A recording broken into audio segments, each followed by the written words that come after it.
नमस्कार दोस्तों, कैसे हैं आप सब। चलिए शुरू करते हैं आज एक छोटे से परिंदे की बहुत ही अच्छी कहानी। एक नन्हा परिंदा अपने परिवारजनों से बिछड़कर अपने आशियाने से बहुत दूर आ गया था। उस नन्हे परिंदे को अभी उड़ान भरना भी अच्छे से नहीं आता था। उसने उड़ना सीखना अभी शुरू ही किया था।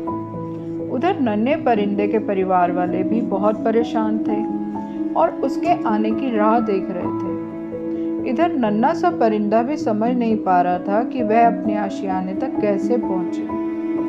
वह उड़ान भरने की काफी कोशिश कर रहा था, पर बार बार कुछ ऊपर उठता और फिर से नीचे गिर जाता।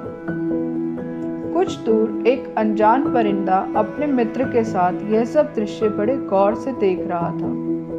कुछ देर देखने के बाद वो दोनों परिंदे उस नन्हे से परिंदे के करीब आ पहुंचे।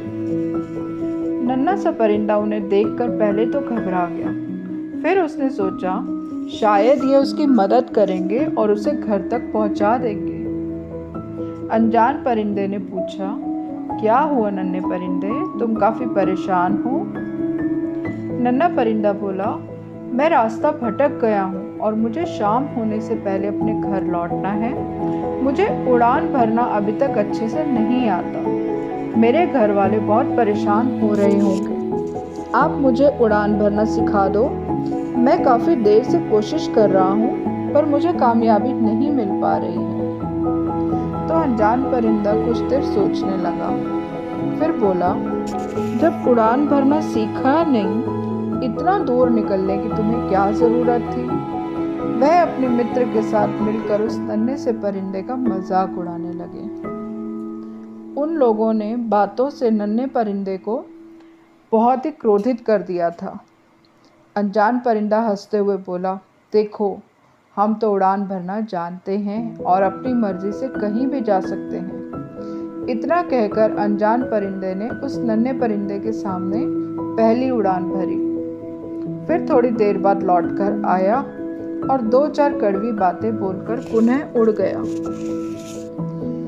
ऐसा उसने 5-6 बार किया और जब इस बार वो उड़ान भर के वापस आया तो वहां उसे वो नन्हा परिंदा नहीं मिला। अनजान परिंदे ने अपने मित्र से पूछा, नन्हे परिंदे ने उड़ान भर ली ना। उस समय अनजान परिंदे के चेहरे पे बहुत ही खुशी झलक रही थी। तो मित्र परिंदे ने पूछा, हाँ, उसने तो उड़ान भर ली, लेकिन तुम क्यों इतना खुश हो रहे हो मित्र। तुमने तो उसको कितना मजाक बना दिया था। तब अनजान परिंदे ने बताया, मित्र, तुमने मेरी सिर्फ नकारात्मकता पर ध्यान दिया, लेकिन वो नन्हा परिंदा मेरी नकारात्मकता पर कम और सकारात्मकता पर ज़्यादा ध्यान दे रहा था। इसका मतलब ये है कि उसने मेरे मजाक को अनदेखा करते हुए मेरी उड़ान भरने वाली चाल पर ज़्यादा ध्यान दिया और वह उड़ने में सफल हुआ। मित्र ने पूछा, जब तुम्हें उसे उड़ान भरना सिखाना ही था तो उसका मजाक बनाकर उसे क्यों सिखाया। तब परिंदे ने बताया, मित्र, नन्हा परिंदा अपने जीवन की पहली उड़ान भर रहा था और मैं उसके लिए अजनबी था। अगर मैं उसको सीधे तरीके से उड़ना सिखाता तो वह पूरी जिंदगी मेरे एहसान के नीचे दबा रहता और आगे भी शायद ज़्यादा कोशिश खुद से नहीं कर पाता। मैंने उस परिंदे के अंदर छिपी लगन देखी थी। जब मैंने उसको कोशिश करते देखा तभी समझ गया इसे बस थोड़ी सी दिशा देने की ज़रूरत है, और जो मैंने अनजाने में उसे दी और वो अपनी मंजिल को पाने में कामयाब हुआ। अब वो पूरी जिंदगी खुद से कोशिश करेगा और दूसरों से कम मदद लेगा। इसी के साथ उसके अंदर आत्मविश्वास भी ज़्यादा बढ़ गया। मित्र परिंदे ने अनजान परिंदे की तारीफ करते हुए बोला, तुम बहुत महान हो। जिस तरह से तुमने उस परिंदे की मदद की वही सच्ची मदद है। फ्रेंड्स, सच्ची मदद वही है जो मदद पाने वाले को यह महसूस ही ना होने दे कि उसकी मदद की गई है। बहुत बार लोग हेल्प तो करते हैं, पर उसका ढिंडोरा पीटने से भी नहीं चूकते। ऐसी हेल्प किस काम की। परिंदों की ये कहानी हम इंसानों के लिए भी एक सीख है।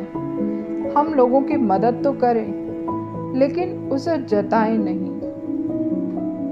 दोस्तों, अगर मेरी ये कहानी आपको अच्छी लगी हो तो प्लीज़ इसे लाइक, शेयर और सब्सक्राइब ज़रूर करिए। Thank you.